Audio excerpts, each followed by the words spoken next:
মধ্যপ্রাচ্যে 5 দিনের যুদ্ধবিরতি।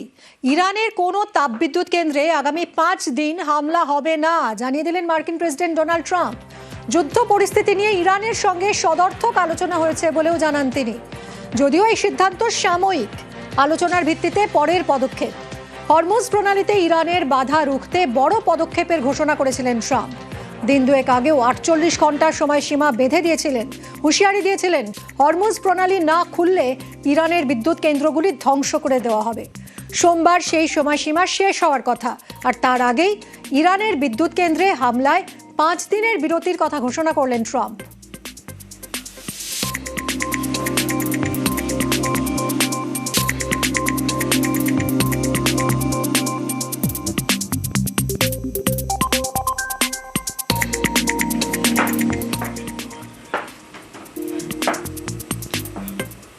পশ্চিম এশিয়ায় পরিস্থিতি উদ্বেগজনক, অপ্রত্যাশিত চ্যালেঞ্জের মুখে ভারত, সংসদে বললেন প্রধানমন্ত্রী।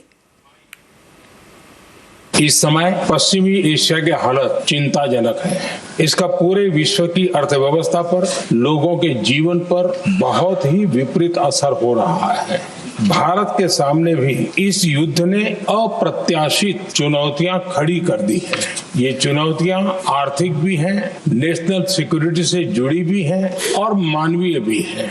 युद्धरत और युद्ध से प्रभावित देशों के साथ भारत के व्यापक व्यापारिक रिश्ते हैं। जिस क्षेत्र में युद्ध हो रहा है वो दुनिया के दूसरे देशों के साथ हमारे व्यापार का भी एक महत्वपूर्ण रास्ता है। कच्चे तेल और गैस की हमारी जरूरतों का एक बड़ा हिस्सा यही क्षेत्र पूरा करता है।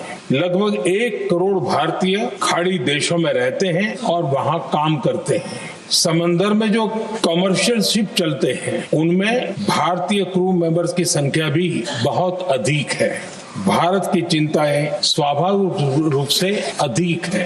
ये आवश्यक है कि भारत की संसद से इस संकट को लेकर एक मत और एकजुट आवाज दुनिया में जाए। দেশে জ্বালানি সংকট ঠেকানোই লক্ষ্য। ভারতের 53 লক্ষ মেট্রিক টন জ্বালানি মজুত আছে, সংসদে জানালেন মোদি। এলপিজি উৎপাদন বাড়ানোয় জোর। आज भारत के पास 53 लाख मेट्रिक टन से अधिक का स्ट्रेटेजिक पेट्रोलियम रिजर्व है और 65 लाख मेट्रिक टन से अधिक के रिजर्व की व्यवस्था पर देश काम कर रहा है। हमारी तेल कंपनियों के पास जो रिजर्व रहता है वो अलग है। बीते 11 वर्षों में हमारी रिफाइनिंग कैपेसिटी में भी उल्लेखनीय वृद्धि हुई है। सरकार अलग अलग देशों के सप्लायर्स के साथ भी लगातार संपर्क में है। प्रयास ये है कि जहां से संभव वहां से तेल और गैस की सप्लाई होती रहे। हमारा प्रयास है कि तेल हो, गैस हो, फर्टिलाइजर हो, ऐसे हर जरूरी सामान से जुड़े जहाज भारत तक सुरक्षित पहुंचे। हम अपने सभी वैश्विक सहयोगियों के साथ निरंतर संवाद कर रहे हैं ताकि हमारे मैरीटाइम कॉरिडोर सुरक्षित रहे। ऐसे प्रयासों के कारण बीते दिनों हॉर्मुज स्ट्रेट में फंसे हमारे कई जहाज भारत आए भी हैं। যুদ্ধ রুখতে বিশ্বকে একজোট হওয়ার বার্তা প্রধানমন্ত্রীর। পশ্চিম এশিয়ার একাধিক রাষ্ট্রনেতার সঙ্গেও কথা মোদির। डिप्लोमेसी की बात है, भारत की भूमिका स्पष्ट है। शुरुआत से ही हमने इस संघर्ष को लेकर अपनी गहरी चिंता व्यक्त की है। मैंने स्वयं भी पश्चिम एशिया के सभी संबंधित नेताओं से बातचीत की है। मैंने सभी से तनाव को कम करने और इस संघर्ष को खत्म करने का आग्रह किया है।